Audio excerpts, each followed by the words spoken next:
What up? It's your boy Nick from MMA Pixels here with Tony Charles. How are you doing, Tony? Not bad. Yourself? I'm doing great. Tony has a huge matchup coming up, 209 Beatdown for January 6th against Robert Davis. How do you feel about that, Tony? I feel good about it. Robert's he's a tough competitor, so I'm looking forward to the matchup. Right, yeah, I spoke to him the other day. Yeah, he's 3-0 according to Camo, all three submissions. Um, do you think this fight's gonna go to the ground? Oh yeah, definitely. Yeah, I've actually seen Robert fight, so I know how he fights. I'm excited to fight for the matchup. See how our styles play against each other. Is there anything that you're doing in training to like maybe help you prepare for him specifically? No, no. Okay. The way I see it is this. Well, usually with amateur fights, a lot of things happen. Guys always pull out, or I don't know what could happen, but I don't see the purpose of focusing on my opponent. I'm wary of what they do, what skills and abilities they bring to the table, but why waste that time? Why not just improve on my design? So I'm not doing anything special. I'm just getting ready. Okay. So then, when you have a fight booked or when you don't have a fight booked, is training the same? Yeah, I just stay in shape. You know, work on my skills, try and get better and improve, and then bring whatever weapons I've acquired into the next bout. So then you pretty much walk around at your fighting weight. Nah, well, I fought in three weight classes, so it pretty much depends. But I usually hover around like 190. Okay. So middleweight's my optimal weight. But my last fight was at 205. The fight before that was at 170. But most of my wins come at 185. The 185, and then obviously you plan on turning pro one day. Well, that's the goal. I'm taking my amateur career as a sort of like a gathering experience. I'm in no rush just yet. That's the goal within maybe 2 years. But I want to get more. I want to get more experience, more comfortable with fighting first before I make that jump. Because once you go pro, there's no going back. You know what I mean?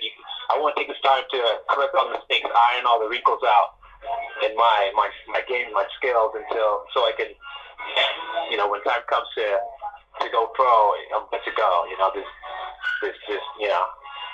There's no easy mistakes. You know what I mean? When you're an amateur, it's kind of expected. We're all beginners here. But once you're pro, you kind of have to, have your shit together at that point. Right. You took your first fight in beginning of 2015 February. Yeah. When did you actually start training MMA? Well, to be honest, I don't train MMA still.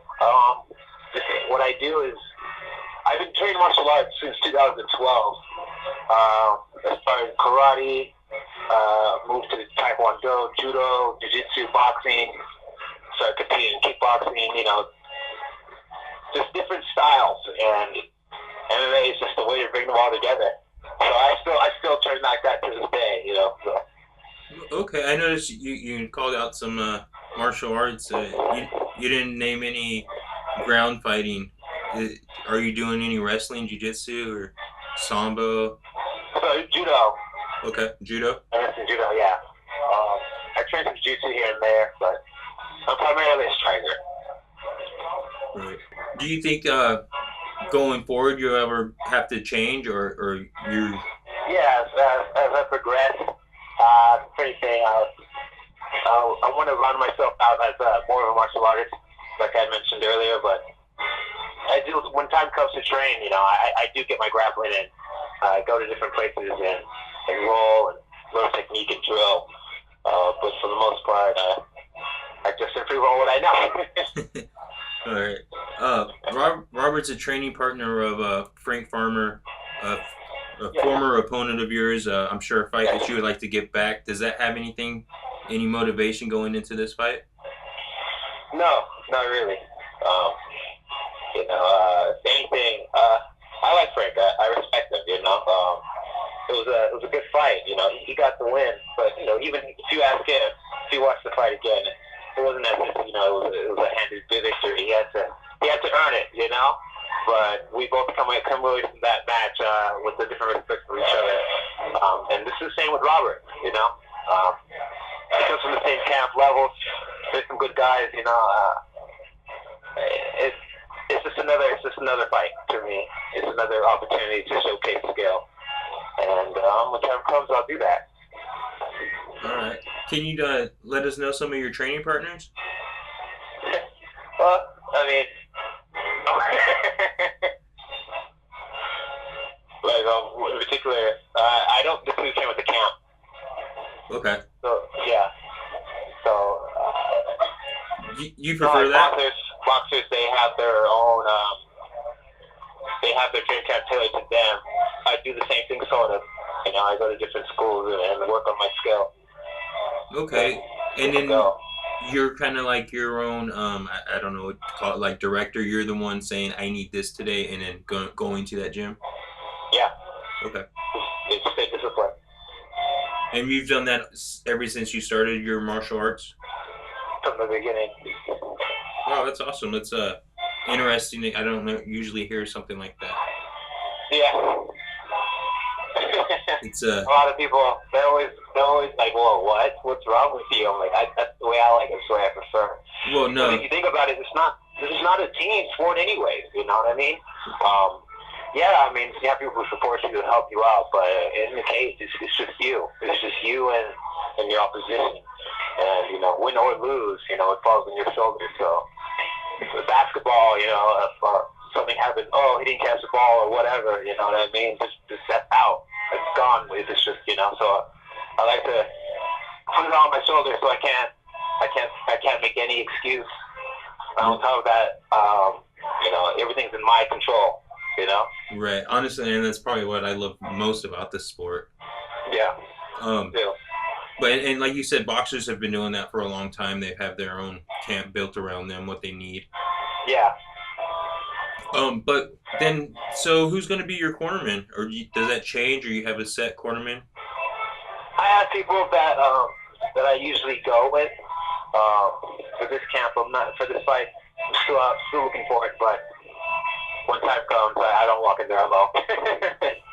Well, I mean, sometimes I just show up to the fight, you know, just by myself, and then, you know, say I need a corner. My last fight, that's exactly what happened. I still get the dub, you know. I'm not. It to me, it doesn't matter. I know I put in the work. I know I'm trained. I'm ready to go. I just need someone to, you know, in between rounds to help me out. But other than that, it's going to be me fighting anyways. So. Oh man, you are a fighter's fighter, Tony. Well, I don't. I can't. Thank you. I guess. No, I mean, I'm like you said. People might think that's crazy. Not me. I know what you're about. I see you. Your record shows it. I mean, thank you. Like the fight before last, you fought Horta. That kid is tough. Oh man! So don't get me started on Horta, man. That guy. First of all, he hits harder than he was. He's a tough guy. Him, you know, I fought his teammate last, Joseph Caseta. It's a tough camp, those guys. Flawless MMA. So shout out to them. Shout out to Frank and his team, Rob and his team. You know. Right. You know, I have no ill will towards any of the competitors. Everyone has my respect. You know, 4-0, 0-4.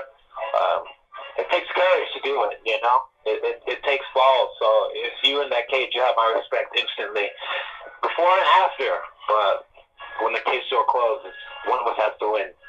So how do you go? How do you turn it from this nice guy? How do you go from the nice guy to beating in faces? Like what happens? People always say that to me, you know. When I first started, it's funny. It's like, you? I remember I got a text. I didn't even tell anybody. It was my cousin. How I found out, the other people found out. I guess I got tagged on Facebook posts like, are you serious? I'm like, are you serious what? And I didn't know what she was talking about. And then, you know, she found out. But with me, it's this, right? Or with anybody, it's human beings, right? We all have fight or flight in us, right? Right. And when the cage door closed, the flight option's gone, you know? So there's only one choice. And the minute the cage door closed, I want the fight to be over with as soon as possible. So I'm looking to end it however way I can. And that's that. It's survival. Man, this is exciting. Thank you. All right, man. I appreciate it. Where can the fans connect with you on social media? You can find me on Instagram. Aunt Charlie is my Instagram name. You can find me on Facebook. Just type in Tony Charles. I'm not really one of those guys who are, super, oh, I'm a fighter, this and that, you know what I mean? People know what I do. I mean, I can post stuff for kittens and bunnies for like 6 months straight. People are only going to ask me about the fight, so, you want to follow me on Instagram, you can. Aunt Charlie at IG and Tony Charles at Facebook. I appreciate it. 209 Beatdown for January 6th, Stockton Memorial Civic Auditorium. Robert Davis taking on Tony Charles. Thank you, Tony. Thank you. Appreciate it.